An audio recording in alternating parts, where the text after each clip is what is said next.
авч төрдөг байж.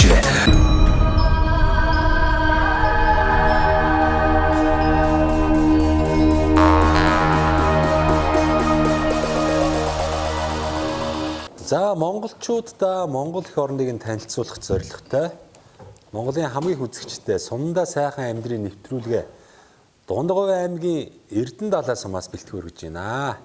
За ингээд Эрдэнэ-Далай сумынхаа Ахмадын хорооны дарга сургуйтай уулзж байна. Танд өдрийн минь төргий.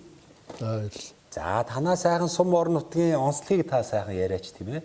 За би чинь сургууль төгсөж ирэл 73 оноос хойш бараг л уугуул болсон тий. Одоо 51 жил их ажиллаж. 50 жил амьдарч байгаа юм байна. Та ер нь аль нутгийн хүн бэ? Яг энэ Дундгой аймгийн Луусан хүн. Оо за. Луусын гаралтай хүн биш үү? За Эрдэнэ-Далай сум маань ер нь юугаар онцлог сум бэ? Аймгийн хэмжээнд ер нь юмараа тэргүүлдэг сум байна шүү дээ. Хүн ам мал аж ахуй гэл. Манай сум ер нь сүүлийн жилүүдэд бас масрын толгой газар нутгийн хэмжээ хүн малынхан одоо сууршилт байдлаар бол бас аймагтаа одоо улсад бас нэлээд тэргүүлж алхын одоо том сумын одоо юунд орж явдаг ийм сум аа. Ер нь бол хүн амын хувьд бол 6000 одоо 7000 бас гарan ийм хүн амтай бас байсан жилвээ. Масрын тооцоогоор бол дагас саяас одоо давж байсан одоо олон бий. Ялангуяа масрын тооцоогоор улстай бол бүхэн малаараа хонь адуугаар ингээд одоо тэргүүлж өссөн юм сум. Манай сум хувьд бол ер нь 70-80 оны үедээ бол Төв дөрөн газрын одоо шагналыг бол удаадараа авч байсан. Бас Монгол улсын баатар ончин авраг мачтын тооцоогчд өсч бас нийгэмч одоо бас мачт иргэдийн тоо бол бас олширч ингэж ирсэн. Тэгээ өөрсдийнх нь сумын амьдралын хувьд бол бас 40 гаруй одоо бас аж ахуйн байгууллагатай бас Ахмадын хороо бас хамтран ажиллаад Ахмадын хорооны хувьд бол бас энэ сумынхаа засаг дарга аймгийн Ахмадын хороо эдгээртэйгээ бас хамтраад бас гэрээт ингэж хамтран ажиллаж байдаг. Сумын хэмжээнд бол энэ 40 гаруй одоо аж ахуйн байгууллагын хувьд бол бас дороо бас өөрийн одоо хийсэн бүтээсэн ажлын 10 баялаг туршлагатай. Энэ туршлагынхаа үндсэн дээр бас сум орны хөгжил, ялангуяа нийгмийн оролцоо, аймаг улстай бас өөрсдийнхөө баяр суурь энэ одоо алдаргаа байгуул баталгаажуулаад ингээд явж байдаг ийм л хөтөлбөрийн хамт олон байгаамаа. За Эрдэнэ-Далай сумын ахмадууд хэд орчим ахмадууд байдгийн. Тэгээд одоо бас та хэд маань ахмадуудынхаа чөлөө цагийг өнгөрүүлэх тал дээр за одоо сайн туршлага болох ямар сайхан ажлуудыг бас зохион байгуулж байна. Тэгээ би сонслоо л доо. Тэгээ танаа одоо Ахмадын хороо бол улсдаа бас тэргүүний Ахмадын байгууллагаар шалгарсан байна шүү дээ. Тэгээд бас энэ тухай энэ туршлагын бас хуваалцгаар маргааш ихэд аймгийн хэмжээний бүхэл Ахмадын хорооны байгууллагуудын одоо төлөөл бас ирж туршлага судлах гэж байгаа сурагтай байна. Тэгэхээр одоо бас байгууллагынхаа сайн туршлагаас хуваалцаач. Манай сумын Ахмадын хороо бол 1988 онд анх байгуулагдсан. За миний хувьд бол 11 оны сүүлээс ингээд энэ Ахмадын хорооны ажлыг аваа явж байгаа. Манай сумын хувьд бол 734 одоо Ахмад насантай. За энэний одоо бас нэг 70% нь одоо эмэгтэй. 30% нь бол одоо эрэгтэй юм уусууд. За Ахмадын хорооны хувьд бол 12 оноос хагуулаад энэ сумын багуудын Ахмадын зөвлөл, байгууллагын Ахмадын зөвлөл гэж байна. Нийтдээ бас 20 гаруй одоо энэ идэвхтэй сонгуультантай. Ингээд бас нэг 730-аад одоо Ахмадтай бол үйлчилж байдаг ийм төрлийн бас байгууллага. За Ахмадын байгууллагын хувьд бол бас ер нь бас аймагтан бол сүүлийн 10 жил бол энэхний нэг 3 дугаар байранд явж ирсэн. Ер нь бол 8-9 удаа одоо бас 1-р байранд орсон. Ажлаараа За энэ бол манай бас ахмадуудын бас нийгэм оролцоо идэх боломжийг сайн зарчилсан тэ холбоотой гэж ингэж боддог юм. За ахмадуудын хувьд бол бас нэлийн хэдэн одоо шинэлэг ажил аргуулаар бас хандаж явсан. Ингээд бас ялангуяа бас суморныхаа аж ахуйн байгууллагатайгаа ер нь голцоо хамтран ажиллаж нийт ахмадуудаа бас нийгмийн нотог төгжүүлэхийн хувьд бас энэ нэлээд ажил зохион байгуулсан хувьд ер нь 700 гаруй хамтын тал хувийн бас урлаг спортын арга хэмжээнд бол оролцож байдаг. Ингэж байгаа юм. Энэ бас гайгүй итгэцсэн бахаа гэж ингэж үздэг.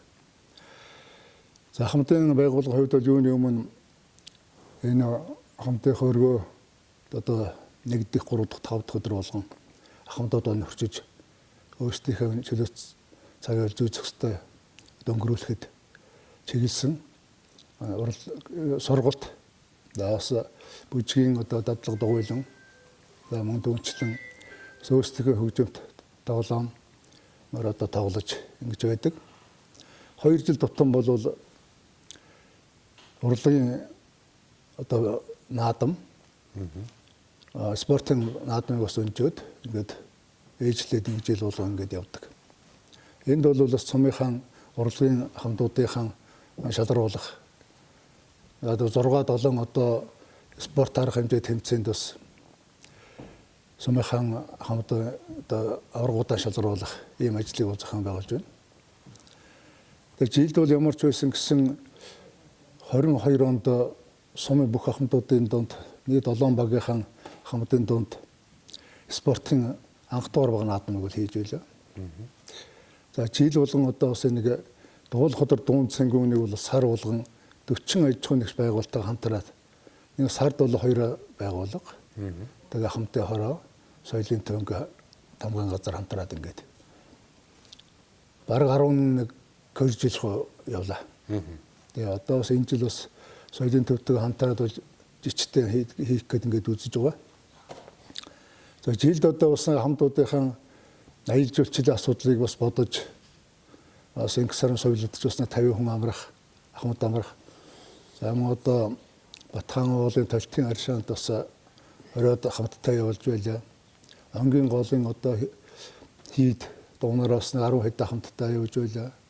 Түн чин жил болгон бас энэ хойд далайн сүмбэр ловооныхаа энэ 5 км-ийн бас нэг өдийн цай аялал болвол нэг өдөр аялал. Урлагийн спортын 5 6 тэмцээн явуулж бас авраг тэргүүнээ шалгаруулах. Тэнд нь одоо галтгоогоо явуулж 5 галтгоон дээр бас нэг хоолундаа хийж өдийнхээ цайг ууж ингээд өглөөний дараа бас орой 17 цаг хүртэл бас нэг өдөр аялал ус ингээд зохион байгуулах. Гэх мэтлэн одоо бас нийгмийн одоо оролцоог нэмэгдүүлэх, ялангуяа өөрсдөө бас юмд оролцох, энэ оролцоог нь хангахын тулд бас хамтын хороо бас бусад байгууллагач нэгжтэйгээ ялангуяа багийн хамтын зөвлөлтөйг бас хамтарч бүлийн хамт одоо ингэж оролцуулсан. Энэ хувьд 2000 оноос хойш одоо бас аймагта 2 удаа шилдэг хамтын хороогоор шалгарч сая 23 оны 11 сард улсын тэргүүн анхан шатны хороогоор шалгарсан юм аа. Тэгээ бас яг манай бүх сумдынхаа хамтын хороодын дарга нар аймгийн хамтын хороодын удирдах нөхдүүдийн бас өөрж бас байгаа. Энэ бас маргааш нэг өдөр 2 бас энэ үйл ажиллагаа явагдах юм. За иймэрхүү л одоо бас чиглэлдэл ажиллаж байгаамаа.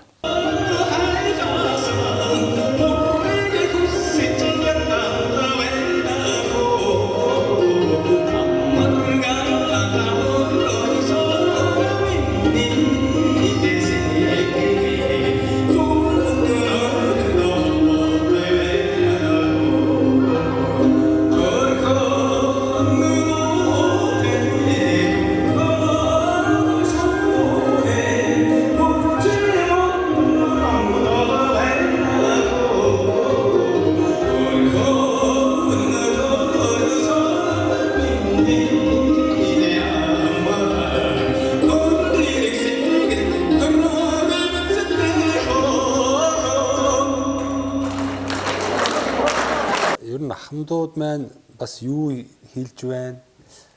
Төр засгийн зүгээс гэдэг юм уу аймагаас, сумаас ер нь ахмадын байгууллагыг хэрхэн яаж дэмжиж ажиллавал зохилтой вэ? Ахмадуудад маань тулгамдж байгаа ямар асуудал байна? Үүн дээр ахмадууд юу ярьж байна те?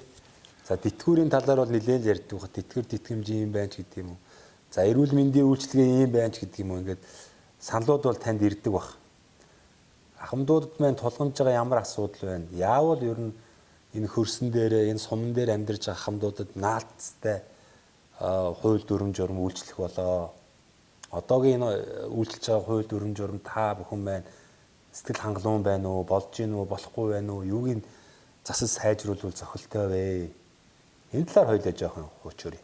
Тэгээ ер нь бол бас ахмадын талаар манай улс засгийн газар бас нэлээд одоо хуулинд анхаарч нэлээд оруулж өгсөн. Ер нь бол бас өөрсдийнх нь одоо энэ тэтгэвэр тэтгэмжийн асуудал төр хөнгөлтийн одоо альва нэг хөнгөлтийн асуудал дээр ч гэсэн бас хууль бол байгаа. Энэ хуулийн асуудал дээр бол бас болцоотой гэж би бол боддог. Өөрөө ч бас энэ хил дээр бас тамгын газар ингээ хурлмарлын өдөрт ажил хийж өгсөн болоод энийг бол бас болж байгаа гэж үздэг. Тэгэхдээ ер нь яг одоо ч одоо энэ өдөөний сумын ахмадтай хороо гэдэг бол ахмадуудынхан бас нэг хандив тусламж гадны бас нэг хандив сум орныхоо бас нэг энэ орон нутгийн хөгжлийн санднаас 5 цаасны дэмжлэгтэйгээр ингэж одоо өдөө хурж байгаа болохоос ямар нэгэн төсөв ямар нэгэн одоо төсвийн одоо тийм зардалуудын нэтэр гэж бол байдаг газар л да. Тэгээ энэ дээр л жоохон анхаарах нь ялангуяа нэг мянгаачлан үнэтэй ахмадын байгууллагын тусна харж үзээд яг энэ аймагтаа дэмжлэг өгчвөл одоо тэгээ бас сумандаа бас тэр нь дагаад бас нэг зөв хэмжээнд бас энэ барилга байшингаа бас нэг шинжилж янзлах. За тэгээ хэд ахмадуудын хувьд бол бас нэг таатай нөхцөлд бас нэг улсынхаа бол анги орныхон гол газруудыг бас үзүүлж иймэрхүү байдаг. Ахмадуудын хувьд бол бас олон хөөхөдтэй тэгээ одоо ач зээнээр асуулж байдаг юм уу?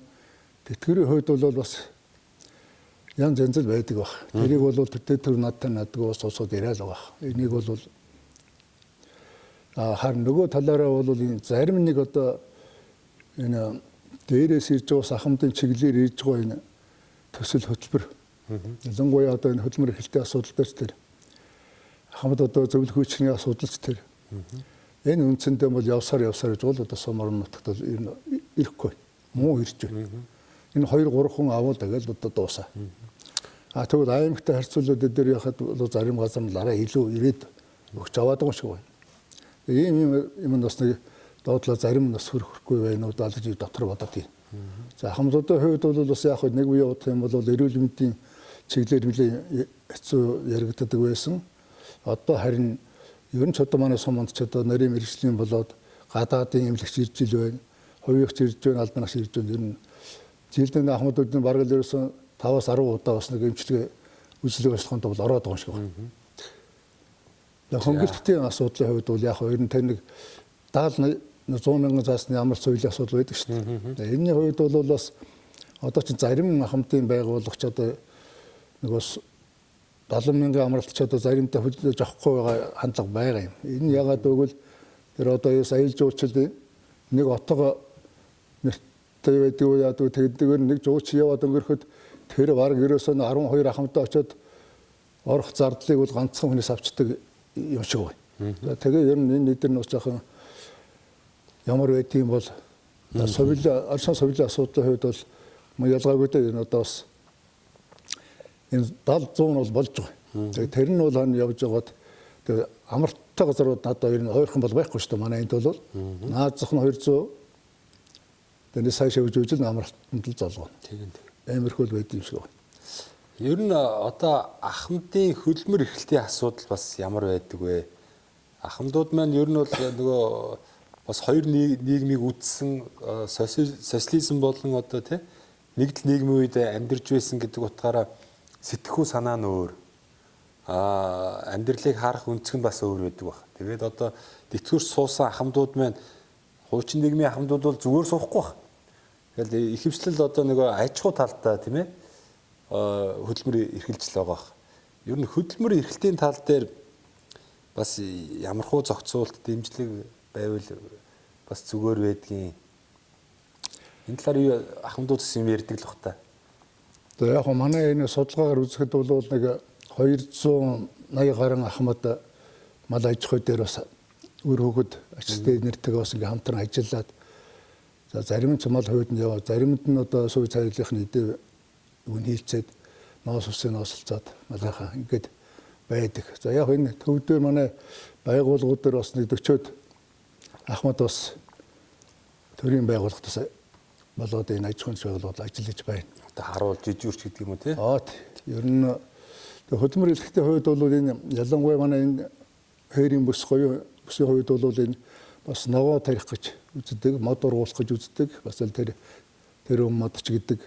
Тэгээд энэ ялангуяа энэ хүнсний ногоо тарих гэж байгаа ахмад бол байна. Тэгээд энэ дээр бас жоохон сүүлийн үед бас газар юуны хувьд бас өгөөд тэжээлийн уран тариалж байгаач айл байна. Өдөө гадаагүй л. Хүнсний ногоо тариалах энэ тал дээр эдэн бас яг манай тамга газараас төс нэг үрээ юу авчрал өгчл байна л да. Энэ тал дээр бас нэг санхүүгийн дэмжил тал дээр ирсэн хөдөлмөр эрхлэлтийн хувьд нь харин зөв таарах л ирээд байгаа тал гэж. Тэгээ ганц хоёрын аваад тэгээд байхгүй. Эсвэл юм л би харагдаад байгаа гэж боддог. За хөдөлмөр эрхлэлтийн хувьд бол яг манай төрийн үеийн одоо ахмадуудын хувьд тэгтээ тэргүй одоо хөдлөхийг л бодож байгаа болохоос үл тэнд бол наасаа шим болоо. Харин сүүлийн үед ч юм бол малчтын одоо ахмад настан гэдэг нэг орж ирдэг болсон шүү дээ. 57-тай баг ахмадын настанд ороод ирж байгаа хөөшин ч юм бол 60 хүртэл ордог л да тийм үү. Тэгээ энэ улсууд маань харин дээр яг өөрийнхөө хувь мал аж ахуй хөдөлмөр эрхлээд тэгээ хажууд нь тэтгэр аваа ингэ явж байна. Тэгэхдээ энэ бол одоо тийм яванд хараад байхад энэ яг хоморныхоо хөгжил нийгэм оролцоонд оролцож байгаа байдал нь бол том таарах байгаа харагдаад байхгүй юу. Нийгмийн төс сол байна тийм. Ер нь бол энэ багуудынхаа хурал ганц нэг энэ тодорхой чиглэлтэй юмуд л оролцдог. Тэр бол энэ залуучуудын одоо их оролцоо энэ манай холбооноос одоо зохион байгуулж байгаа мэдээлэл тэр болгоос орлох боломж нь бас ямар байдаг юм гэдэг. Тий. Иймэрхүү юм харагддаг да. За.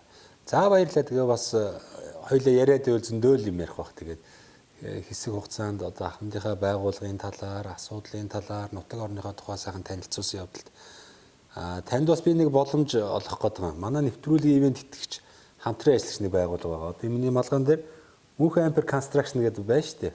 Одоо ингээд та хувьдаа болон магадгүй одоо энэ ахмадын хорооны засвар үйлчлэгээ энэ төр одоо хийх шаардлага бас тулгараад байгаа шүү дээ. Тэгэхээр энэ Мөнх Ампер Construction компанийн хамт олон болохоор Монголдо барилгын материалуудыг үйлдвэрлэх юм зорилготой залуучууд.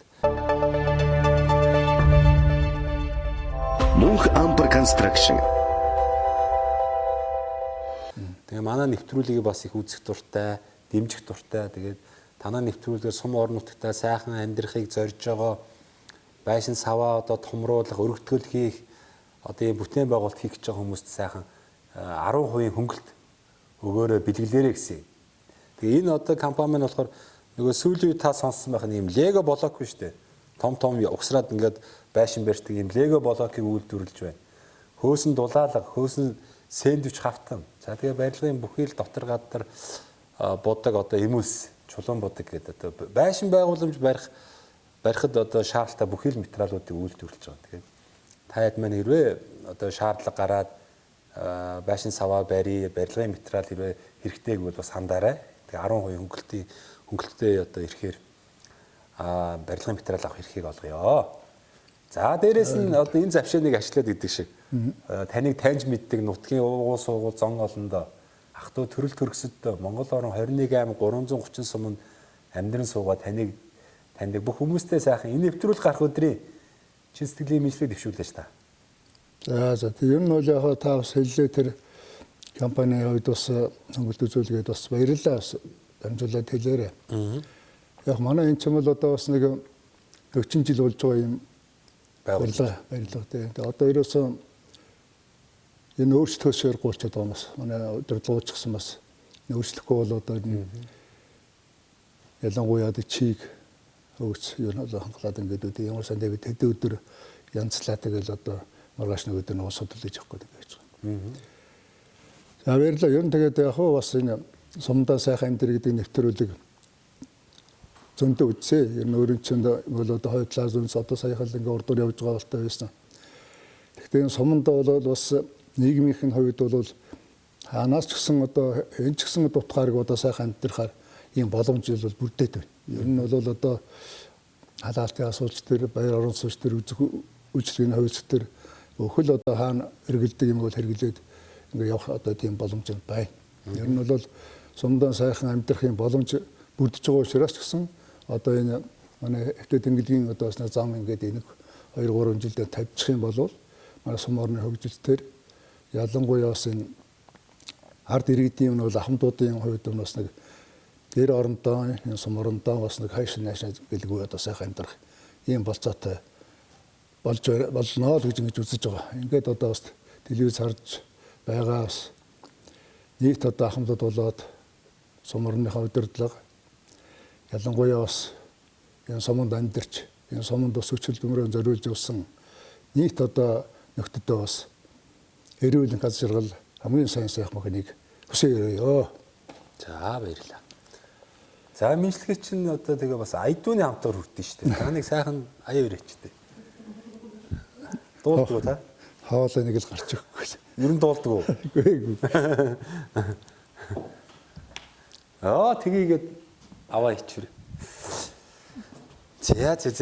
За тэгэлгүй яах вэ? Бисээ айр хийж өгөө. Бас ахын ярианаас сонслоо л доо. Зам дагаа чөглөл гэж одоо яалч үнэ юм. Тэгэхээр би бас нэвтрүүлгээрээ дамжуулан нэг уриалгыг дэвшүүлээд байгаа маа. Энэ Монгол улсын одоо энэ хөгжлийн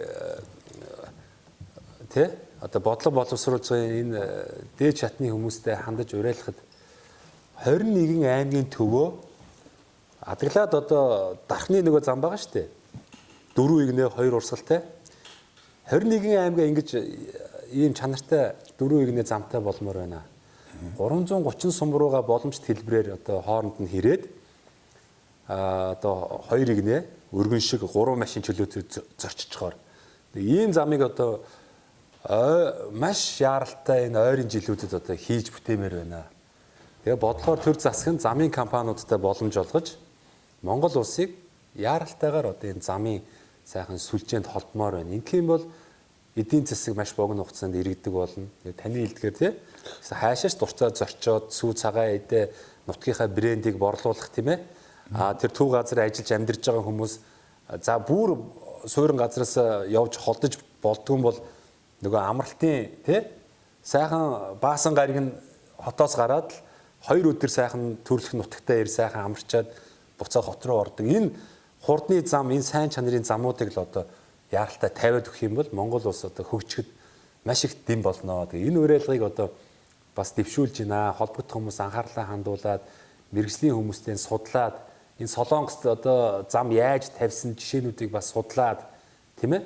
Энэ замын компаниудаа бодлогоор дэмжиж болж игэл хотод одоо нэг ширхэг байшин байрлаа дахиж нэмж бариулмааргүй байна. Хотод бол үнэхээр одоо байшин байгууламж одоо тий хангалттай их болсон. Тэнд амар тайван амьдрах боломж хомс болсон. Тэгэхээр бид нар арай ямиг өөрөөр сэтгэж хармаар байна. Тэгээд 21 аймаг болон 330 сумаа сайн чанарын автцамаар одоо яаралтай холбоё гэдэг уриалгыг дэвшүүлж байна. За мөн бидтэй хаа. Зөв.